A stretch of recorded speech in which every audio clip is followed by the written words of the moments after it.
আসসালামু আলাইকুম। সবাইকে প্রথমেই জানাই সবথেকে শ্রেষ্ঠ মাস রমজানের মোবারক ও শুভেচ্ছা। আমি আশিকিনুর রহিম। কি আমাকে আজ পাঞ্জাবিতে দেখে কিছুটা অবাক? যে কিনা সবসময় টি-শার্টে সামনে আসি।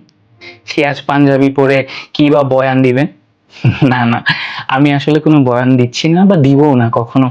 শুধুমাত্র কিছু কথা আপনাদের সামনে তুলে ধরবো। ভুল ত্রুটি হলে অবশ্যই ক্ষমাসুন্দর দৃষ্টিতে দেখবেন সেই আশা করি।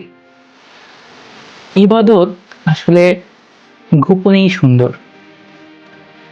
প্রথম তারাবি পড়লাম, প্রথম সেহরি খেলাম, রোজা রাখলাম, ইফতার করলাম, এসব লিখে পোস্ট করা থেকে আমরা বিরত থাকি।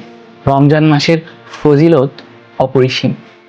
এই মাসে অনেকেই তাদের জীবনযাত্রা পরিবর্তন করবে শুধুমাত্র আল্লাহ তাআলার সন্তুষ্টি লাভের উদ্দেশ্যে।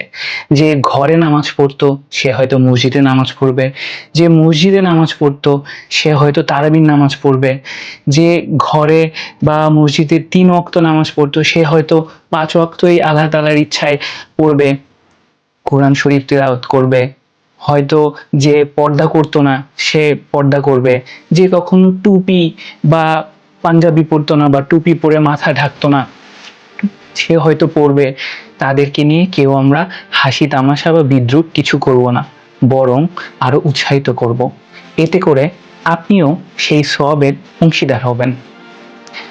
হেদায়েত দেওয়ার মালিক তো আসলে উপরওয়ালা। আল্লাহ তাআলা কাকে কিভাবে কোন উদ্দেশ্যে কখন যে হেদায়েত দিবেন তা তিনিই ভালো জানেন। কেউ মনে কষ্ট পাক এই কাজগুলো থেকে আমরা বিরত থাকি। আর রমজান মাসের ফজিলতের আলো যেন আমাদের সকলের জীবনকে আলোকিত করে সেই কামনাই করি। সেই সাথে আমার ও আমার পরিবারের জন্য সবাই দোয়া করবেন। ইনশাআল্লাহ সেই আশাটুকু রাখছি।